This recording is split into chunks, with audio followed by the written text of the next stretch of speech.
All right, moving on, House Bill 577. Representative Gaines, you sit wherever you're most comfortable. We've got your mic active. If you would please kind of walk us through this. Committee members, y'all will remember we have dealt with this issue before. Last year we had a very similar bill, almost identical, it looks like, what came out of here. So refresh us and kind of walk us through it, because we may not remember it as well as we should. Sure. Well, thank you, Mr. Chairman, and thank you all for hearing the bill again. And as you mentioned, this is nearly identical to the bill that passed out of this committee with bipartisan support last year, that is aimed at getting the illegal vape market that has flooded shelves across the state and across the country under control. And what we've seen is just an influx of these disposable Chinese manufactured vape products that are not legal to be sold, and they're flooding the marketplace. In fact, this is just an example of one. Is Cherry Pop, and it has a video game on the front of the vape. And I think it's pretty obvious that's targeting kids. I mean, if you got a video game you can literally play on the front of the vape, I would suggest that's targeting kids. And some of these vape products, we did a study committee over the summer. Some of the vape products are shaped like USB drives. They're shaped like milk cartons. They're clearly targeting children with these illegal Chinese manufactured vapes. So what this bill aims to do is to get that marketplace under control. And so what we've done, and some other states have followed this process, in fact a number of them, and I'll walk through that shortly, create a state-level solution to this issue. And I want to be clear, anything that is legal today will remain legal tomorrow. Anything that is illegal today would actually be enforced tomorrow. But this does not change what is legal to be sold in Georgia, period. Instead, it just ensures that something that is illegal is actually addressed and removed from the shelves. It creates a state-level registry of products that are legal to be sold that includes the 34 or so products that have actually been given full FDA authorization, as well as several hundred products that submitted in a timely fashion and are pending. And in Alabama, for example, I believe the number was about 951 products are on there. Hang on one second. This isn't a circus in here. No signs, no chanting, no cheering. You can go ahead on and take those out, because you're not going to be advocating to this committee. Now you can stay, but go put your sign somewhere else, because that ain't what we're about to do here. Okay. We advertise this. We want public input, but this ain't the circus. All right, back to you, Representative. So in Alabama, which has done this is just an example, is 951 total products. And one of the things that I actually saw, there was a text message sent out, I think every vape store sent out to their customers yesterday to send y'all emails. I got a copy of that text, and it talks, the exact quote was, "This bill will kill all vape products besides big tobacco." So I actually pulled, I was just curious how many on the Alabama directory are quote-unquote big tobacco, which is Enjoy or Reynolds, I guess would be the two largest, and it's 4% of the products on the Alabama directory are quote-unquote big tobacco. So that's just an example. But a number of states have passed: Alabama, Oklahoma, Louisiana, Kentucky. Florida has a similar. Their method is a little bit different, but it's same concept, same objective. And again, about 34 products have received full FDA authorization. But this does ensure that those were submitted in a timely fashion or remain eligible to be sold, which is what the FDA has said are legal products. One thing that we did, I guess I'll go through the three changes that were since y'all saw this last year. One is we're working off your committee sub, and that is LC 550608S. Yes, sir. Before you jump in that, tell us what you changed in this substitute from what passed the House. Okay. It's very minor, but yep. I can't remember. So there were two changes from the House version to the Senate version. One is on line 64, or I guess 65. This just says if there's an FDA product that has been approved and they change their name, or if they change, I think that's the right line. Let me see, make sure I have the right line. Oh, sorry, it's line 72. If it's FDA approved and they just change their name or brand style or packaging, they would ensure they're able to still be sold That's just a really minor change that I really don't believe has much impact. The maybe larger change is on line one, I think it's 126. And what we're trying to do here is kind of future-proof this bill, just in case there is FDA changes in how they administer this issue under the new administration, which I think is a larger topic that I do want to mention. You know, our expectation is the Trump administration is going to be approving products much quicker. They're going to be moving through this issue at a better pace, and this will ensure that those products that the Trump administration approves would be eligible to be sold. All line 126 does is ensure that if they change the name or if they change the process, that this would continue to comply. And our goal is just to future-proof the bill a little bit in that regard. I could talk about 100 different things. I guess the kind of last thing I'll mention, and then I'm happy to take questions or however you want to handle it, Mr. Chairman. But, you know, again, in my opinion, this is really about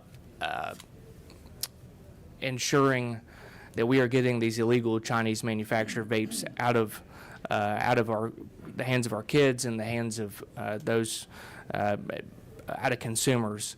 There was a study that was recently done that they tested just 12 products of these Chinese vapes. 9 of the 12 had mislabeled what was in them, and 10 of the 12 had mislabeled how much nicotine was in them.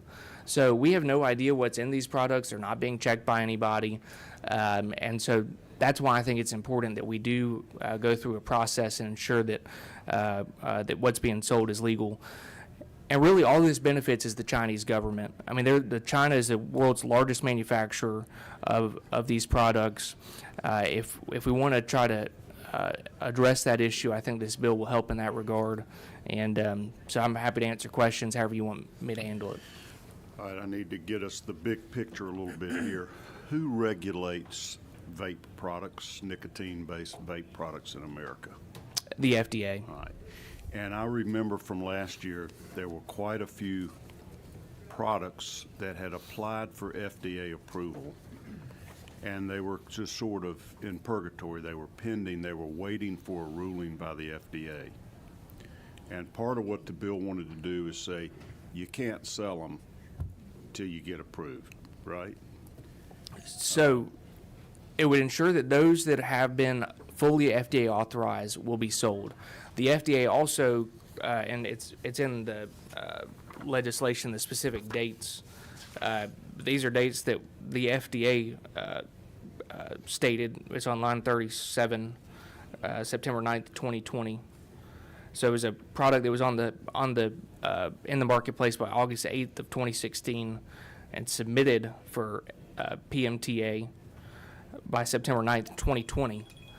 Those are dates that the FDA said if you fall in that category and you're pending, you've not been denied, you can continue to sell this product. And so this would also ensure that those are on the list of registered products.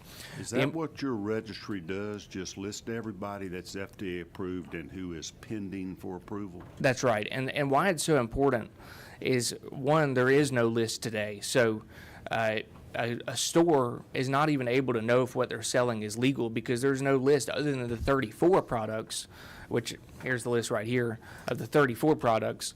The other untold number, again, Alabama is about 950 is what is there, but there's no list. So there's no way for a store to even know if what they're selling is legal or not. There's no way for a consumer to know if what they're buying is legal or not. And so I think that's a really important point in all this. Is that because ordinarily you could see FDA approved on the packaging or the labeling, and in this case, they can't say that because they're not approved yet, they're just pending approval?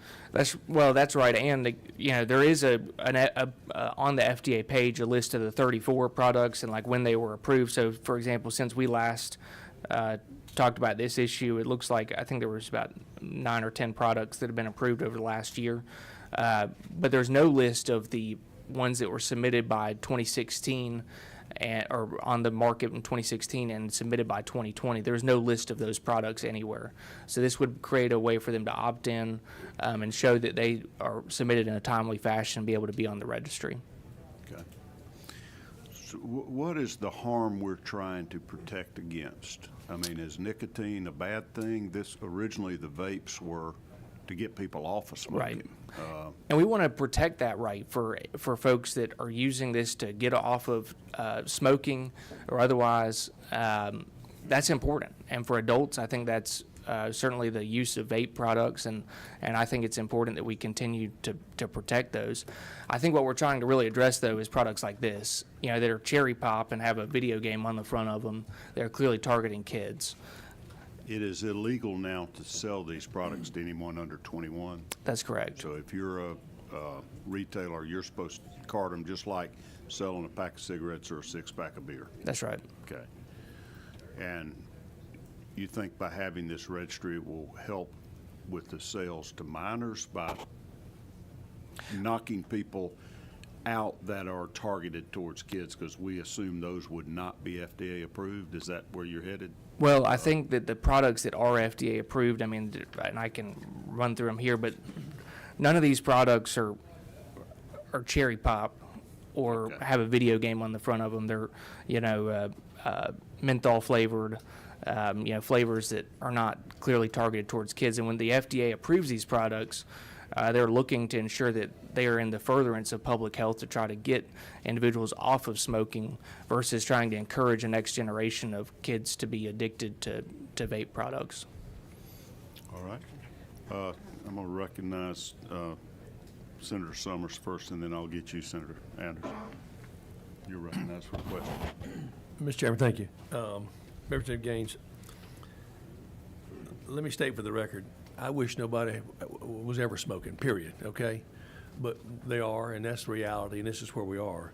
How are you going to create this list?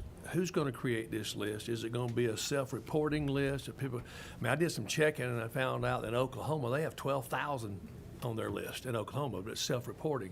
I mean, I feel like, I'm just kind of giving you my, you can correct me if I'm wrong, that this is sort of being controlled by the tobacco industry, and we're creating a monopoly or something that the tobacco industry can control what is going on here. And I'll be very candid, I'd be totally against that. And I would be too if that's what it did, but that's not what it does. In Alabama, for example, I mentioned big tobacco was 4% of the registry, and I don't know the number in Oklahoma, but if it's 12,000, then I guarantee they're less than 1% of the market. So that couldn't be a monopoly if it's 4% or 1% of the marketplace. So I guess I don't see how that's the case. A follow-up. Yeah, go right ahead. Would not this kind of restrictions that we're putting on, or the vape industry in general, would that not literally be putting the vaping people that already have their businesses already up and going out of business? Would that not be a taking that the government's doing to them? I guess two things. One is if someone is selling something illegal, let's say it's some other product, let's say it's cocaine, and it's illegal, do you think we should continue to allow someone to sell that? I don't know, that wasn't my question. But what the products they're selling are illegal. They're illegal by whose standards? The federal government, what they're selling is illegal. FDA. FDA says these products like you got right there is Are illegal. It says they are illegal. That's correct. So my question is then why is the federal government not stopping that? They're not. I mean, that's the issue we're trying to address. Is the federal government's totally failed in its responsibility to enforce the law, and that's why we're trying to create a state level solution to it. Senator Anderson, you're recognized for a question. Thank you, Mr. Chairman. Representative Gaines, you mentioned that a couple of times that the stores aren't sure, like, the products are safe or legal. That's right. So why would they allow the product in the store?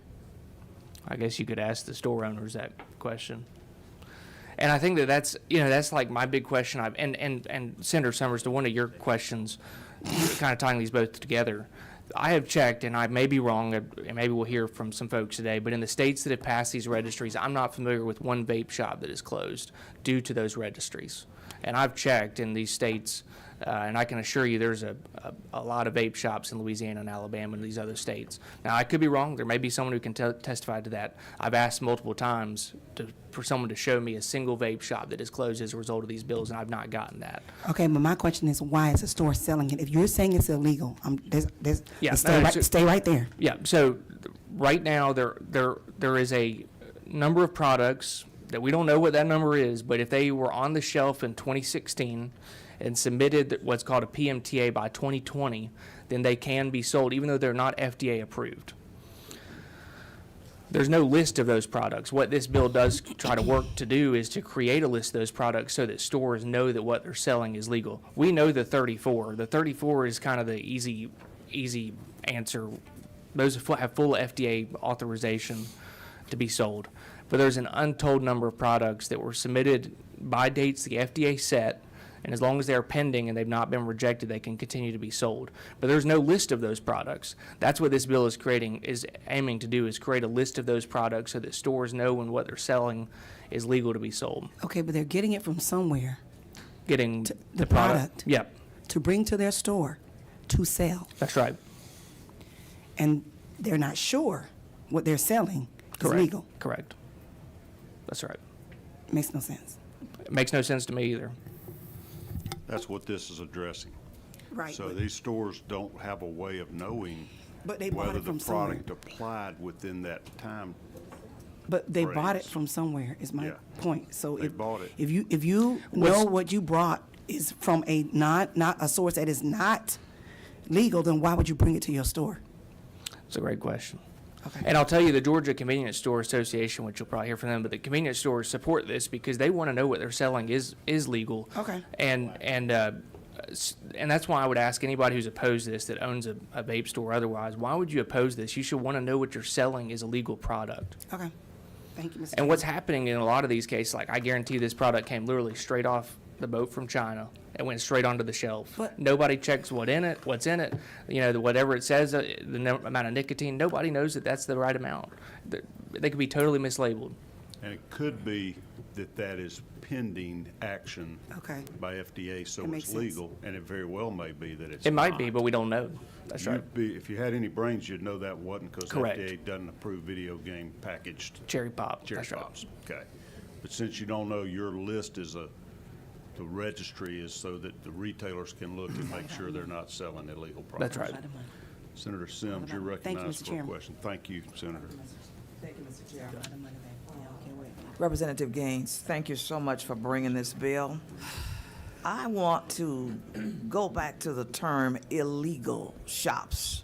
I want to go back to the word mislabeled, and people going into the store, sometimes children, purchasing something that's pretty, that looks like a cherry pop or whatever.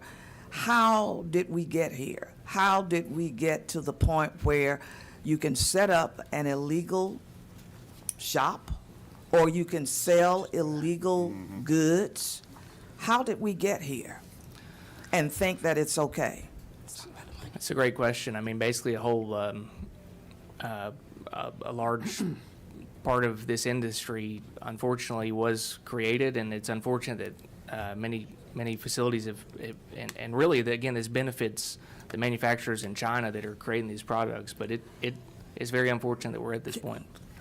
Can I ask another question? Go right ahead. Tell me where most of these shops are located. Where are they located? What kind of communities are they located in? Well, I think they're all over, but there's and to be clear, there's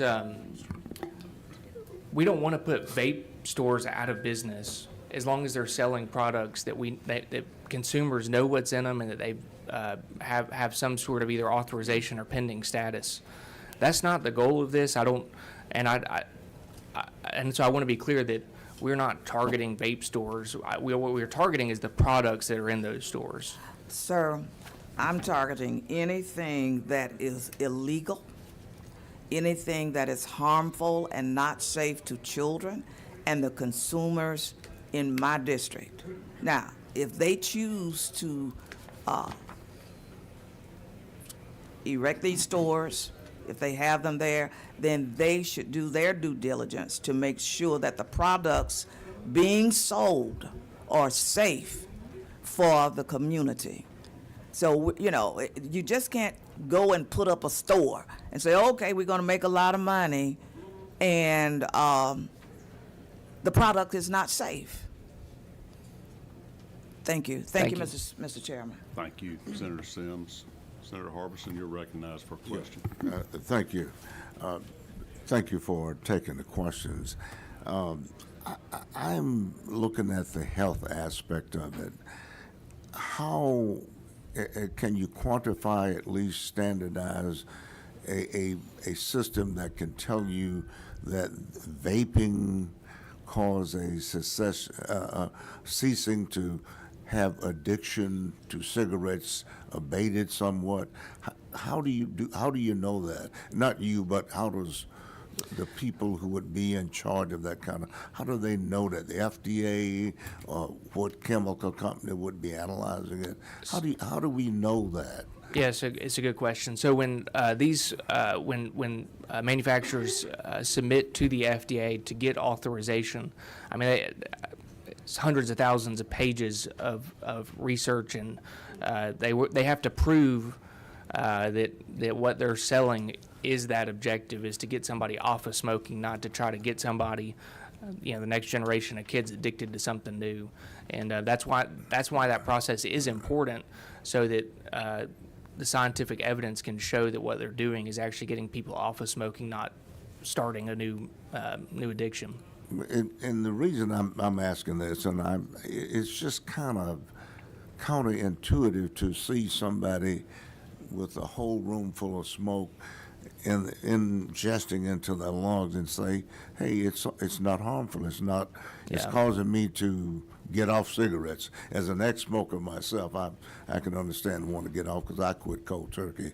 But I'm just saying, I just don't understand that. It's just all this smoking, it's okay. It's helping that person. It may be that. I just don't know, and I have questions about that. Vending about the product. Similarly, how do we know what's in the products, even the ones, what is it, 134 we heard? Have they been analyzed in some way, or and then we get down to the FDA being overwhelmed. They can't keep up with all of the crazy stuff from China, and and we're still allowing it based on a cutoff date that allows the people not to go out of business. I understand that aspect too. Can you give me a little Sure. So input on the first question, I think it's a really good question on these untold number of products that were submitted by 2020 and were on the market by 2016. And I believe the reason the FDA has said those products are okay to continue to be sold is they've been on the marketplace for now almost a decade. They have denied, I think it's about 95% of the products that were in that category. But those that have not been denied and are pending, again, it's, let's say, about 1,000 products. So they've not been denied yet, and they're in a pending status. And again, I don't think we want to do something that gives a monopoly to big tobacco. I mean, the vast majority of those that are on the FDA full authorization list are, held by just a couple of companies. And those that are pending, again, they've been on the market for about a decade. And that's why the FDA said you can continue to sell them. Mm-hmm. Any kind of follow-up about after that decade about the effects of it, either good or bad, or to prove that people have gotten off it, percentage 5%, 3%, and which would be good, to get off the tobacco. I do.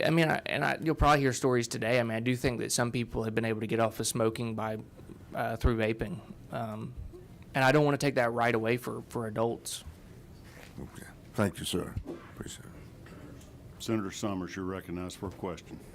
Thank you, Mr. Chairman. It's actually two, if you don't mind. That'd be fine. Okay, we talked about this 21 years of age issue. I have a real problem with calling somebody a child at 21 years old. If you can go die for your country, and I'm respectfully saying you ought to be able to drink, smoke, whatever you want to do. That's where I'm at on the 21 years of age. Let's just say we go along and we regulate this. Let's just say we regulate this, and let's come up with. I'm not with you on the list yet, because I think it could be anything in the list and be done with it, because there's no list. There's nothing out there right now. And there's no FDA to, obviously, to police it, I guess, if you will. Now, how you gonna stop the internet? If you stop it here and say, okay, we're just gonna stop it here in Georgia, how you gonna keep, because I went online here while you're sitting there talking, I can buy vapes from all over the darn country right now, shipped to my door. Thank you, United States Post Office and Amazon, or whoever you wanna buy them from. You know, so what I'm saying is, I mean, are we creating, I feel like we're creating something that may not be there, and I just can't wrap my hand around this. No, I mean, I think online sales is a massive issue, and I do think this will help in some respects, but I don't think this gets us all the way there on online sales. I do think we have more work to do on that. It's a massive issue, you're right. All right, I don't see any other questions. Let's hear some of the speakers. I have, looks like 7 speakers signed up, and it's about equal for and against. I'm not going to go directly in the order because I'm not going to tip the scale one way or another. I'm going to try to alternate kind of between for and against. But I am going to start with Dylan Gilbert. You were here early and signed up, and so I think it'd be unfair for you not to have the first shot. Georgia Vape Alliance, you're against the bill. Tell us your name, who you work for, and what your views are. Thank you, Chairman. And thank you to the committee for allowing me time to speak. My name is Dylan Gilbert.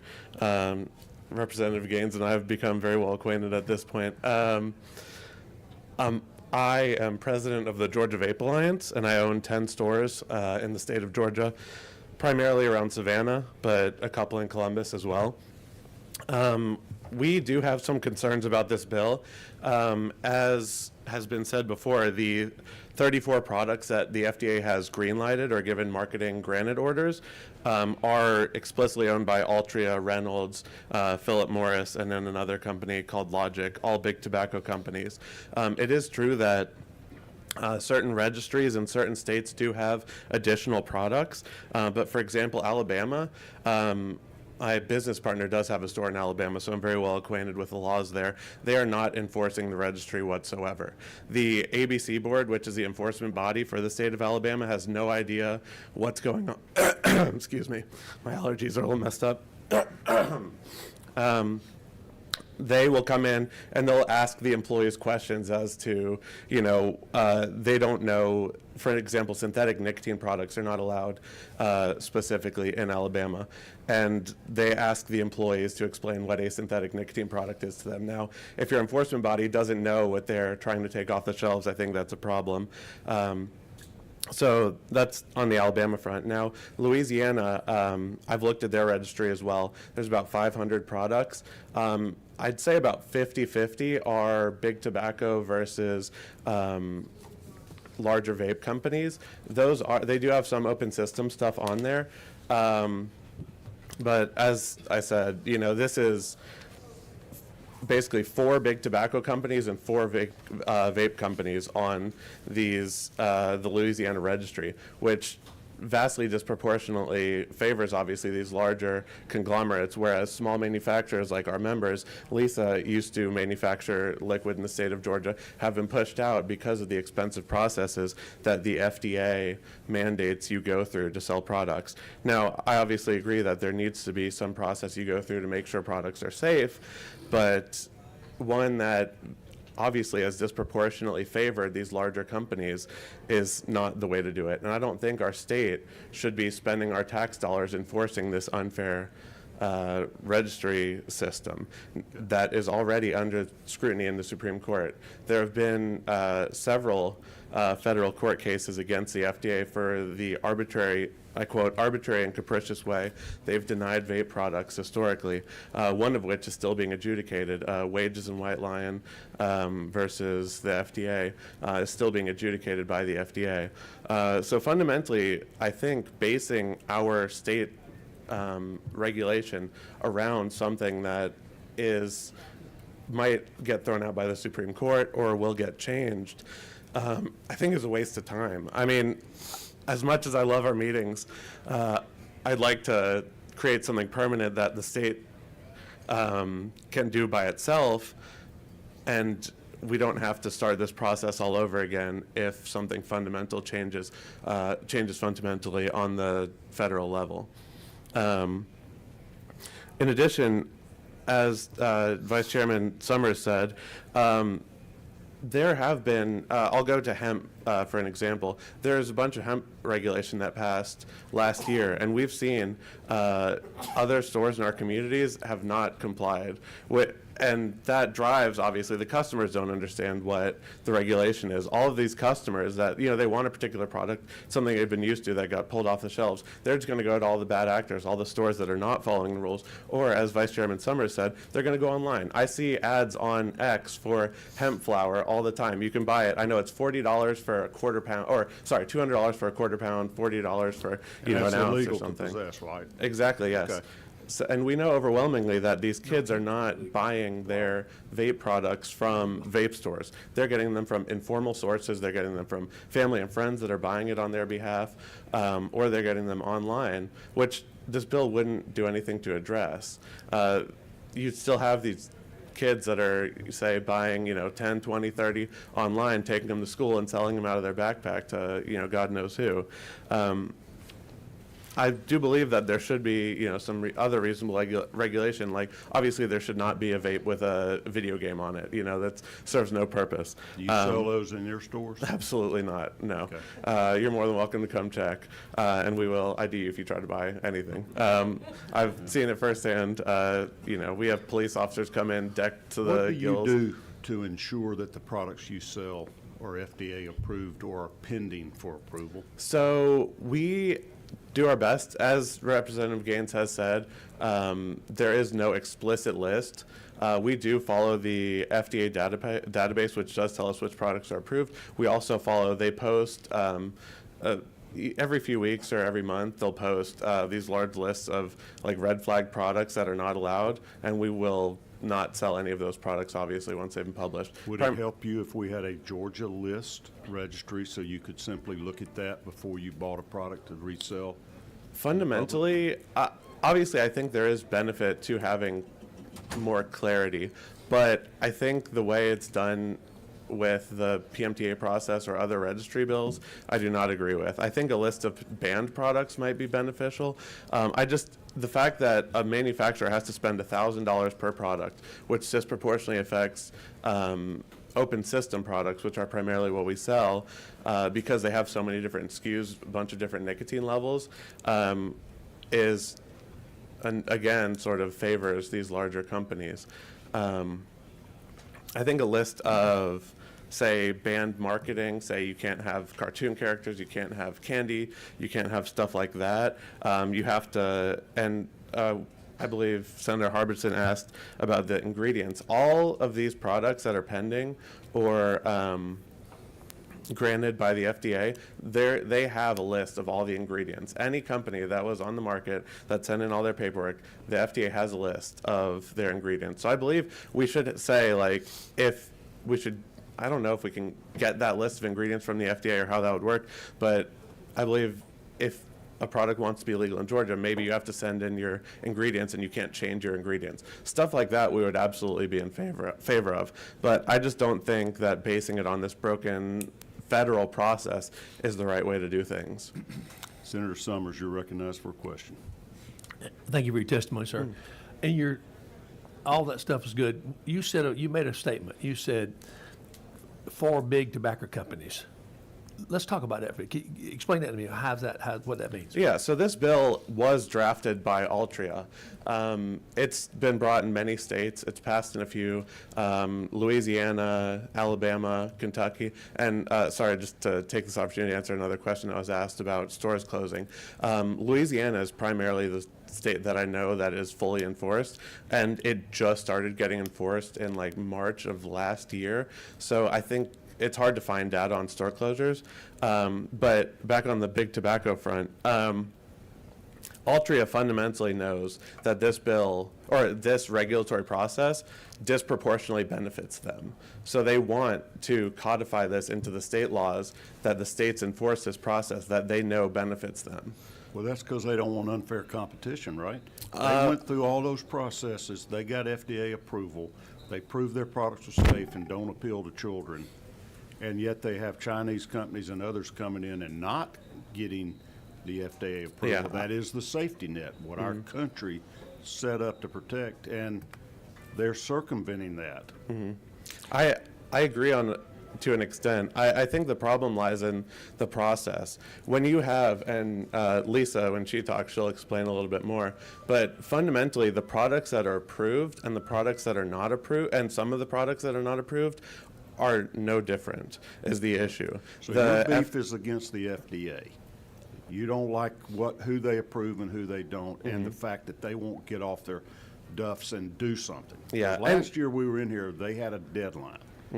Their own published material said they will have gone through this list of applicants by July, if I'm not mistaken, Representative. Yeah. But they hadn't done it. They made some progress, but the frustration keeps mounting. Yeah. To their credit, they've done a good job as far as youth vaping over time has gone down. In 5 years, it's down by 60%. I have the exact numbers here somewhere, but it is overwhelmingly down. It's at a 10-year low. So they have been doing some stuff effectively. You represent the Vape Alliance, so I'm going to assume you're a subject matter expert on vaping.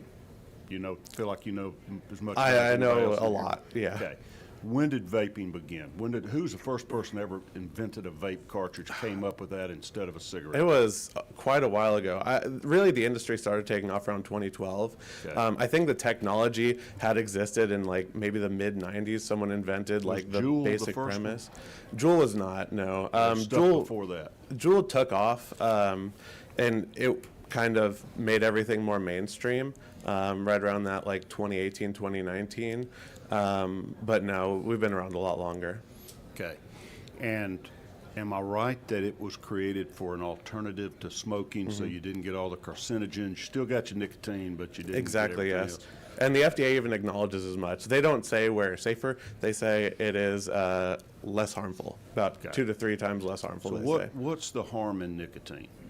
It's been with us for millennia now. Yeah, I'm not a doctor. My understanding You're is that selling the product, and you're Yeah. selling it in a way that's not detectable with smoke, and it's yeah, popular apparently. my understanding is nicotine is very comparable to caffeine and several other chemicals like that. Really, the issue with cigarettes is you have all the tar and unknown chemicals you have from combusting the tobacco leaves So that you're inhaling. What's wrong with nicotine that we don't want people under 21 to have it? Is it particularly harmful or addictive to young people? Or is there a It is- danger of being addicted to nicotine? It is addictive. I don't know if it's particularly addictive to someone who's less developed brain, but I don't think it's necessarily a good idea for anyone to start doing anything. As Senator Summers said, I don't think anyone should start vaping if they have never smoked. Our primary customer base is obviously adults who are trying to quit smoking. We're not over here trying to indoctrinate new vapors. There's plenty of people who smoke in the world that we can get money from. I can tell you it's rampant in high schools now, that they're banning the vape pens, and it is rampant at the University of Georgia campus, which about 2/3 of the kids are under age 21. I don't know why, and there's other forms of nicotine as well, but somebody's got to tell us why this is bad, why we're making such efforts to keep it away from people. And I thought you might be the guy, since your job is selling it. I think fundamentally, it's the same as anything. You shouldn't be inhaling anything into your body that you don't need to. And like I said, the reason we exist is to try to get smokers to stop smoking. I don't think anyone should vape if they don't smoke. But I don't think there's anything particularly. Like I said, I don't want to make strong health claims here since I'm not a doctor. I'm sure there'll be other people who can testify on that better. That's one of the best answers I've heard. I'd much prefer you to tell me if you don't know an answer than to try to bluff your way through something. Yeah, Senator Albers, you got a question. I do, Mr. Chairman. Thank you. And I appreciate your testimony today. I think we ought to be really clear on this. The less harmful part, there are lots of studies, and I am not a doctor, but I'm an EMT and a paramedic, will show that vaping is just as bad, if not worse, than cigarette smoking. So if we're going to put it on the bar of these all things are bad, one's a little less bad, a little worse bad, I think we're telling ourselves a story. This is bad. It is not good for anybody, no matter whether you're young or old. And in many medical cases that are well-known cited medical institutions are saying vaping is worse than smoking cigarettes. So let's not use this as we're giving people a benefit of moving from cigarette smoking, we're doing them a favor. We are not. And I would encourage everybody in the business, let's have an honest conversation, but let's look at the facts. And the facts say otherwise. Yes. Don't you agree? Respectfully, the FDA doesn't agree with you. I can send you the FDA data that says that it is less harmful, but we can agree to disagree. And I will say, all the FDA-approved products, the products that have gone through the process and are actually approved, like I said, are fundamentally identical in the way that they work. So vapes, they have a wicking material that sucks up the liquid, that draws it to a heating element that heats up. It's kind of similar, think the heating element in your toaster, but a lot, obviously less hot. It heats up that element, vaporizes the liquid you inhale. So the liquid, the heating element, all of that stuff fundamentally is the same in the products that are not allowed by the FDA and the products that are allowed. The only thing the FDA used, seemingly, to distinguish is they blanket denied every flavored product, and even Representative Gaines said non-child appealing flavors like menthol. The FDA thinks menthol is a child appealing flavor fundamentally. All right, thank you. You've gone about 4 times longer than I wanted you to. But Sorry. We asked the questions. I'm not picking on you, but let's give some other people an opportunity to try to keep your comments relatively concise. Angela Holland, Georgia Association of Convenience Stores.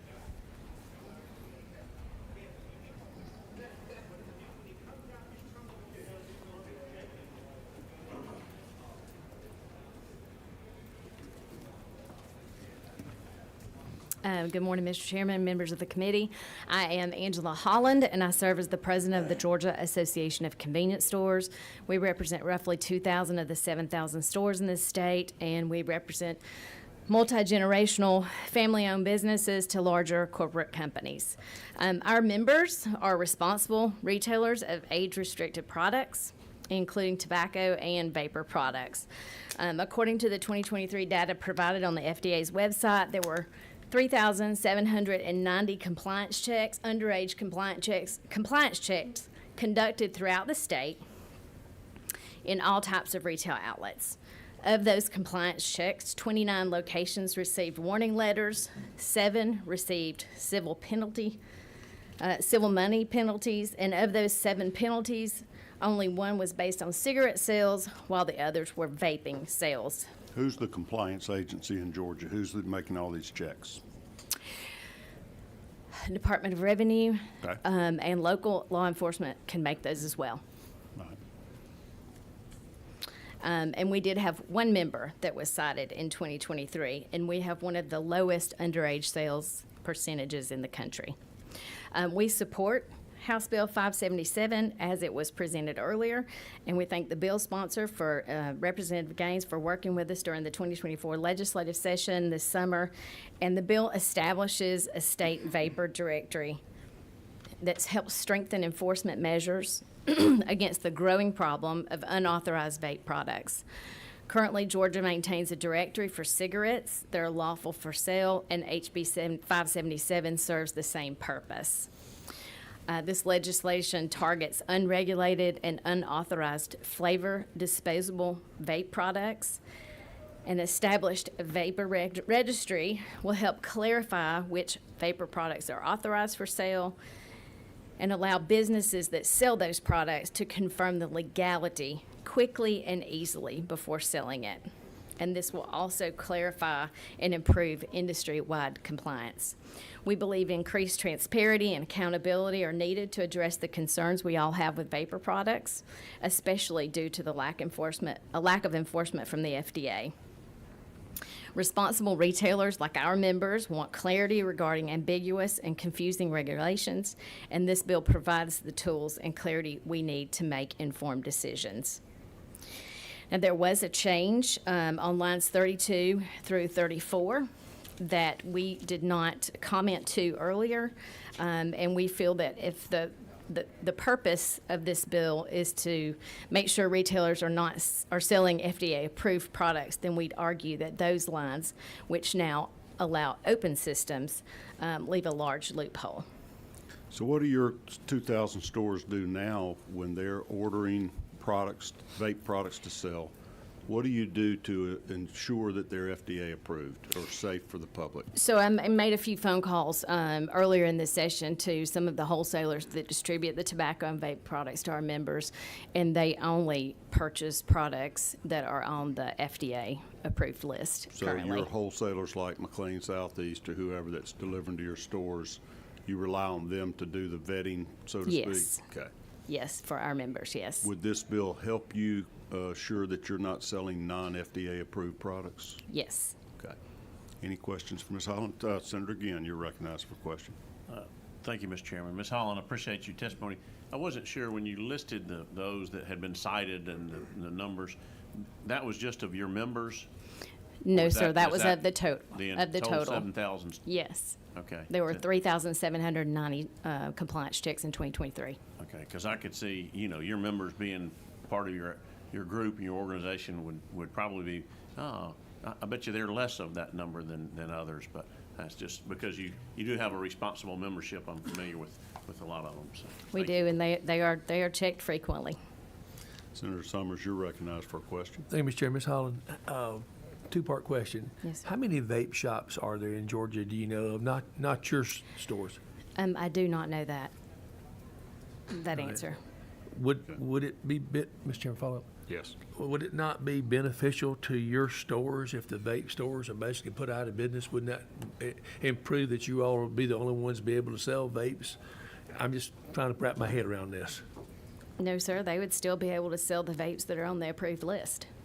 The same vapes that you sell only? I mean, same type And vapes you sell? any of the lists that are on the Georgia registry. I mean, any of the products that are listed on the Georgia registry.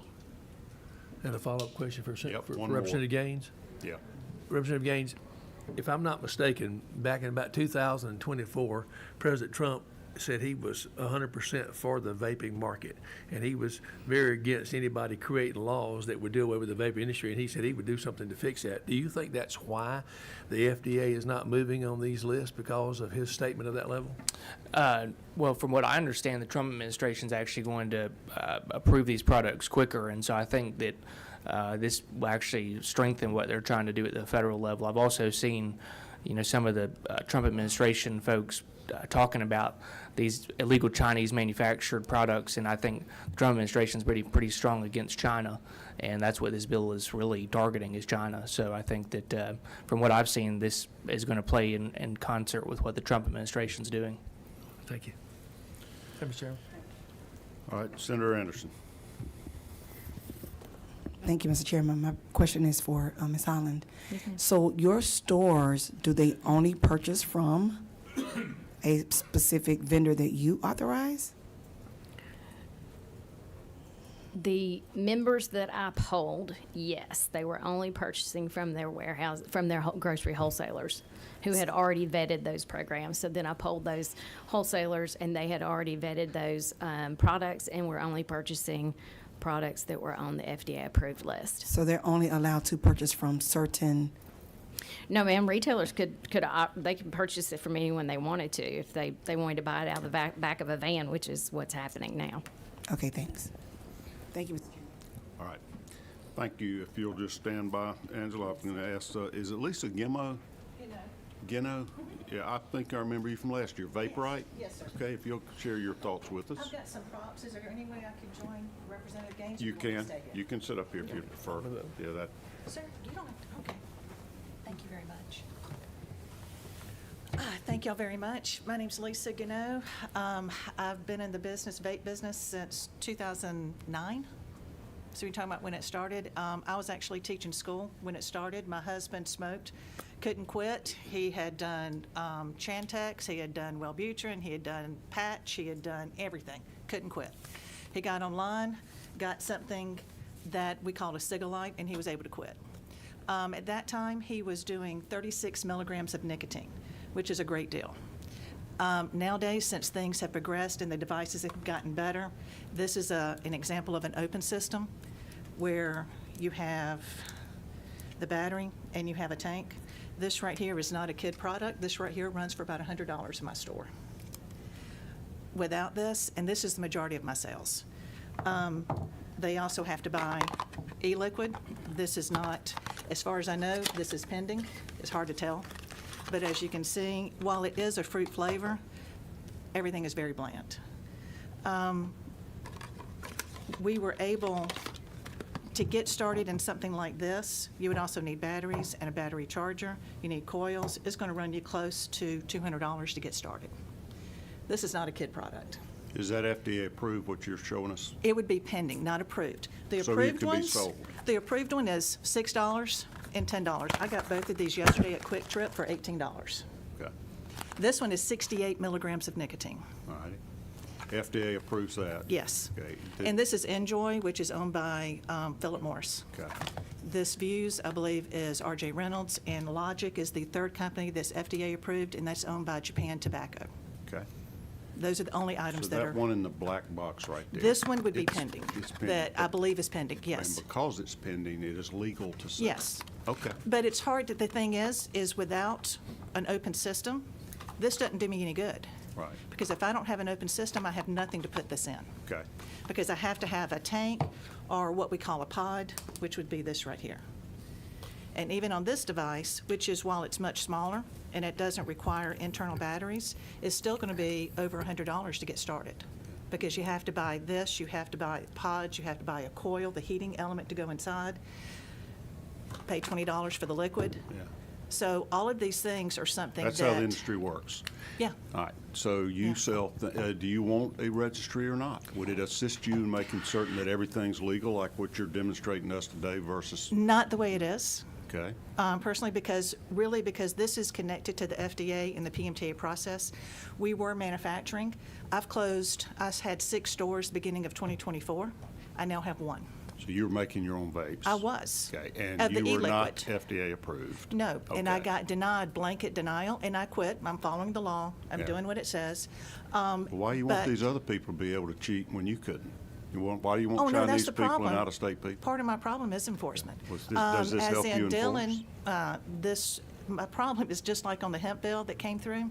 I'm following the law on that. Yeah. And I've lost a great deal of business because they can go less than a mile down the street and get illegal products. Well, I know drug dealers make a heck of a lot more than cigarette sellers. Yeah, I mean, but it's- if you want to be illegal, you can. It's up to our law enforcement to enforce. But it's not, and that's part of my problem on that. Yeah. And this right here, while it is pending, it's trying to find out who's pending. And then we have where they can register. It's $1,000 per SKU. If this company, they have well over 10 flavors, well over 10. And let's say I'm selling it in 0, 3, and 6. That's going to be $30,000 for them to register for just Georgia. And every state's going to be something different. So I think you're putting a big limit on what is going to be registered, what companies are going to commit to do that. And it's going to leave big tobacco where these are both made in Indonesia. I'm sorry. Oh, you're fine. Well, my So problem with this these is would it's. both be made in Indonesia. Well, so The how is way- the FDA, though, the state of Georgia's problem? This is a federally regulated deal, Mm-hmm. and all the angst here is that the FDA isn't doing their job. Well, we don't have a Georgia FDA, so it's not like we can go test the products and approve them, but we're just trying to protect the public, like Senator Sims was saying, to make sure that they are approved products. And here there's an exception. All these thousands that hadn't been approved yet are allowed to be sold until the FDA reviews them. What what I think Representative Gaines is trying to stop is the other thousands that hadn't even applied for approval. And I understand that. timely manner. And just like he showed this, there's no way in the world I'd let that in my store. I can tell you in 2011, when we first opened up our store in Woodstock, I used to get samples of ice cream scones because you always have bad actors in Yeah. every game. Those I didn't even give them away to my employees. Those got thrown in the trash because we were not going to have that. Tell me what's dangerous about this product. What's I the don't- FDA protecting us from? I That have Big no idea. Tobacco has proven to them there's a segment. Is it like impurities in these things that poison you? Is it carcinogens? Is it just the concentration of nicotine that If it's freaks you out somehow? concentration, I don't know why they're doing 68% that's approved. And over 50% of my sales are 3%. Okay. So It can't be about that. And my problem with the FDA is not that they're not enforcing anything, it's how they're going about it. It was a blanket, they can say all day long it wasn't a flavor ban, but when all of my products that are made the exact same way, Right. with the same ingredients, and they denied everything except those that ended in the word Got it. tobacco or menthol.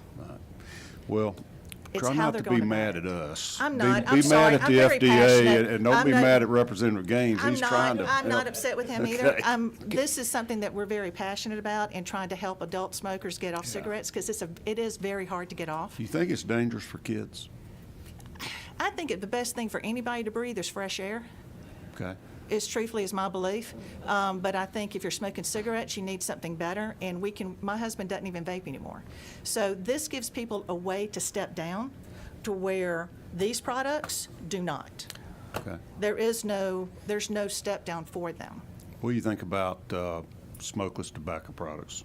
I don't like, then they spit. That's just me. I'm like. Now they got them, you don't even have to spit. That's a whole nother Okay. issue for me. I mean, when you're looking at this, what Dylan mentioned about in Florida, they have, and I think you had brought up about Florida bill, where their registry is about what's denied, or, what you can't have, Yeah, what's yeah. banned.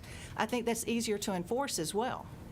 Okay. It's because how are you going to have everybody to know exactly what they have to enforce? That's what Department of Agriculture is against right now as well on the hemp side. Well, giving you a list of what's banned, doesn't that essentially encourage you, though, to sell anything else that hadn't been reviewed and banned? Most of All the gray these- area that are pending and everything that isn't even pending, then Well, you, I think it's going to be easier to enforce, and I think the enforcement needs to cost the store some money. Just like if you sell to underage, it doesn't need to be a slap on the wrist. It needs to be a couple of thousand, not here's a $100 fine. any other members have questions? Senator Ginn? Thank you, Mr. Chairman. Yeah. Comment one is you mentioned about the cost, and that was one of those things. It was $200 to get started. I don't know too many kids that don't have a $500, game Yeah. set or something like that. But when I look on ingredients and stuff, and I just looking at a Diet Coke can, says this one's got 25 milligrams of sodium in it. I have no idea what the milligrams and the nicotine. Give me some information on what does it mean? What's a lot? What's a little? I don't have any way to And it's judge very that. So if you misleading. can help me with that. Yeah, and when y'all brought up Juul before, they're the ones who really hit it off with, this is where disposables came into effect and had a big problem because they also had 5%. So it was very misleading for people to believe it's 5. So that's low, it's not much nicotine. But it was done as a percent, so it's actually 50 milligrams per milliliter. So it's a great deal of nicotine that people don't realize that they're doing. And that's why when I'm talking about 68%, that's huge, where majority of people are vaping 3 milligrams What per would be an milliliter. acceptable? I don't know what. I don't know how to rank these numbers. It's going to be, what it really it's going to means. be, really, I think everybody should work their way to zero, but that's what we try to do is give people an option, a way to do that, so they can get away from it. Addiction of any kind, you want to work your way. My mama always said, everything in moderation. But to me, I think that's going to be a personal thing when you're talking about too much nicotine. But when I'm seeing 50 milligrams or 68%, over half of the liquid in here is nicotine. That's troublesome to me. Yeah. Could I make one quick comment? Go Mr. right Chairman? ahead. One is the bill does exempt open systems as it's currently written, so that wouldn't affect those And I products. appreciate that. I was curious when I was reading, and I wasn't sure, because when you mentioned the different changes, I don't have the latest one. And I wasn't sure when reading the definition about it, how clear that was. If that was going to be clear to people who are enforcing it, what does it mean? Is it the coils and the device? Is it e-liquids, pods? Because there's a lot of different Sure. things on here. And the reason we did that, Mr. Chairman, I know we haven't talked about this much, and I know when Angela spoke, they don't support that. But the reason I was comfortable putting that in is I do feel like those products are less geared towards kids. I do agree with the point that if it's $200 and you're having to put juice and all that stuff, I think this is really what's going after kids. And so that's why I was comfortable with exempting open systems. Obviously, that's defer to the committee on that, but that's why that's in the bill. Well, do you know what the criminal laws hold right now for selling that cherry pop to a kid? Well, to an underage person, I don't have that right in front of me. I don't. Because I it don't want might to say. be another approach here. well, let's just make it a felony to sell to kids if it's a product that's not approved. Then, of course, big tobacco wins because they're the only ones approved right now, but also kids ain't getting it, and I'm just playing. Or Sure. could it be, Thinking. I'm sorry, I'm just thinking for underage, because Yeah. I know when I was trying to look up, I know if an underage person purchases, they might have, they have to, it's a misdemeanor, and they have to go to counseling possibly and different things. But for the store who sells it, there's not much. If you don't mind, just stay right where you are. Laura, is it Brachi? Bracy? I gotta have you because you're signed up for American Heart Association and you are against this bill. I am. I gotta hear what you gotta say, and then, we're gonna have to move to the next bill. and Introduce you yourself and should- tell us what's going on with Sure, this. and you should have a letter from the Cancer Society and the Lung Association also opposing in your handout. But yes, I am Laura Bracy. I am the Government Relations Director from the American Heart Association. And let me just start by saying the Heart Association prioritizes ensuring all Georgians have the ability to live a healthy life free of heart disease and stroke. There's something that doesn't go with heart disease and stroke, and that's tobacco. Tobacco use is a major contributor to both and the leading cause of preventable death in the world. Dying from tobacco comes from years of damage, with users often starting in their younger years. So this leads me to the one thing I think we can all agree on, and that is the rise of youth vaping and addiction of the next generation is a major concern. I want to acknowledge and thank the legislators who have worked on this issue and for their interest in addressing youth vaping, but there's no evidence that this legislation will lead to that desired outcome. In addition to this legislation lacking the evidence that it would curb youth vaping, there are a few key points to highlight. While being efficient with state resources is important, it should be noted that creating a state vape registry is a duplication of what the FDA already does and is a waste of state resources. The FDA, we've talked a little bit about this, they already have a list of the e-cigarettes authorized for sale on its website, as well as a searchable database. And in addition, there is a process through which anyone can report tobacco product violation, including illegal e-cigarettes from China that are being sold. These violations result in warnings, injunction, seizure, and civil penalties. So that's what the FDA is doing. An issue with House Bill 577 that we've really talked about kind of at length, but it does not only allow the 34 FDA-authorized e-cigarette products, which, by the way, do contain flavors, mint and menthol, which have been reported to be a favorite among teens, but the bill will also allow products that have been submitted for their pre-market tobacco product application and have not yet been approved. The FDA does not publish this list. We do not know what this is. I'm very interested to see how Representative Gaines would come up with this list. But we do know that this list contains thousands and thousands of products that can include many highly popular, kid-appealing flavored products. And we also don't know when the FDA will issue decisions on those products. So as confusing as this is, bottom line, even with House Bill 577, thousands of products will remain on the shelves that could still contain flavors. Also to note, in a time when efficiency and state resources are really important, the Department of Revenue told the study committee in the fall that in order to implement this bill, they would need to hire 11 new staff in Alcohol and Tobacco Division, purchase 7 new vehicles, hire 2 new staff in General Counsel, and develop a new software system, all of which would have a price tag of $1.8 million the very first year and over $1 million every other year. Now, the American Heart Association is a science-based organization and advocates for evidence-based policies that have a track record of doing what is intended. This bill does not have any data showing that it will do anything to curb youth vaping. But I would love, love, love to work with Representative Gaines and other legislators on policies that we know will. First, if you'll amuse me for a second, we can increase the tobacco tax. Youth are extremely susceptible to price increases. With Georgia having one of the lowest tobacco taxes in the country, this is a long overdue solution that can keep kids from vaping. Increasing cost has been noted as one of the single most important things that can be done to keep kids from tobacco. Second, this bill is really getting to the whole point of flavors. let's restrict the sale of flavored tobacco in Georgia. Let's just restrict all flavors. By restricting the sale of flavored tobacco, we really address the main argument of this bill. There's no need for a registry.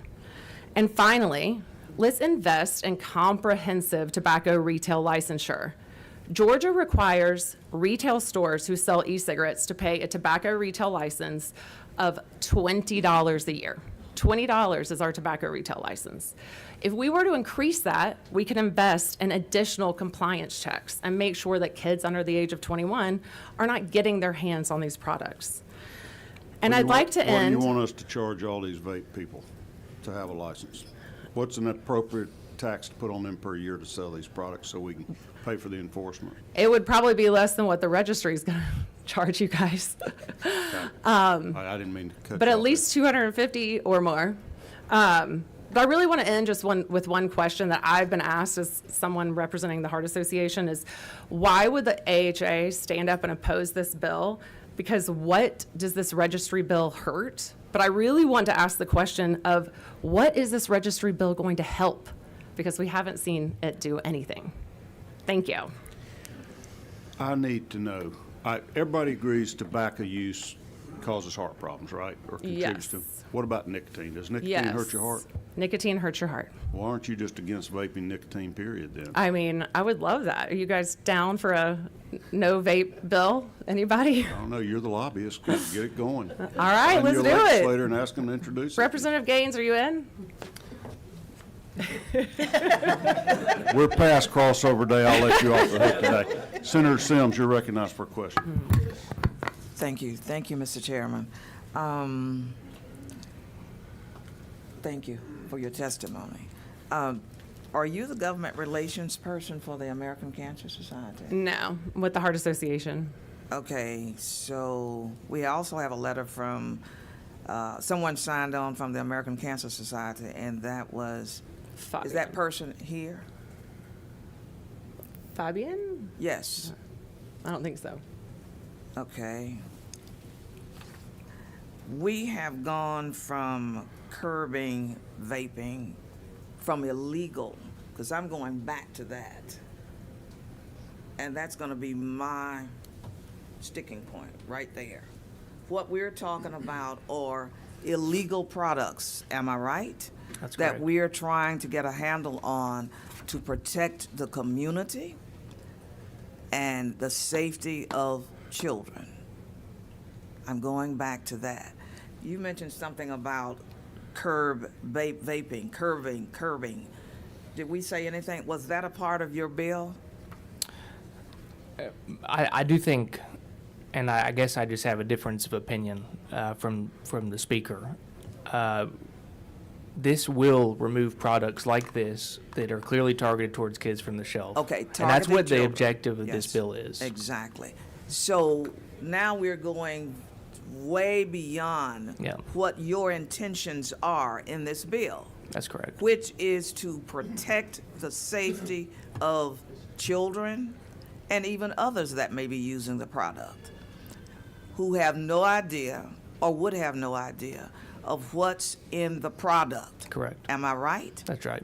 Okay, so how do we get from there, in which a lot of these products are considered illegal? Would you say so, Mr. Chairman? They're not FDA approved, they're not illegal to ill- sell. Okay, all right. Well, the exception being if they have a pending application. Pending application. So, and that's also a sticking point, the pending part. And we expect the FDA, to do that. And if they don't do that, does it become our responsibility to protect our constituencies? That's my question. I think you answered your own question. Okay, let me tell you what we've got to do because Yes, of the sir. time limit. I have, looks like 3 other people signed up. They're not going to have time to talk today. Taylor Leftwich, Jeremy Berry, and Ben Cowart. Did you have a chance to talk? Okay. Here's what I'm going to ask y'all to do. If you have something you want to share with our committee, put it in writing to me or Paige McKenna, my assistant, in an email or a letter, and we will distribute it in every committee member's folders. We're not going to take a vote on this today. We're going to let everybody digest it a little bit. I am not going to have time for more public testimony. I got a lot of people here, and I didn't mean to be rude to y'all that are here because you got a passion wanting to let us know where you think. Any of you are free to submit an email or a letter to me as chairman of this committee, and I will make certain that every member is able to review that before we take a vote. I think we can tell a lot by the number of people here that this is an issue that's important to a lot of people and the citizens of Georgia, but we simply don't have that much time left in the session to hear from everybody and still move other bills. So thank you for coming. Stick around if you want to learn about private water supplies. Chairman Trey Rhodes, come on up. I appreciate your patience. I'm going to let you make a presentation. We have some people here on this issue that have made an effort to come be heard. You want to stay with me? I'm good. I've had my fill. You want one of those?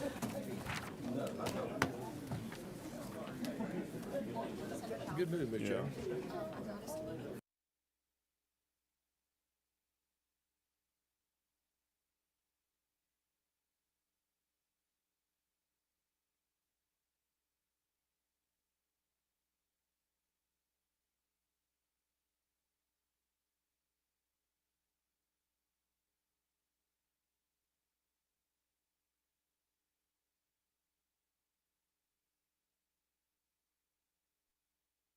Back to order because we're in a little time crunch here. This room is going to be taken by other folks at 11 o'clock, and some of us have other committees.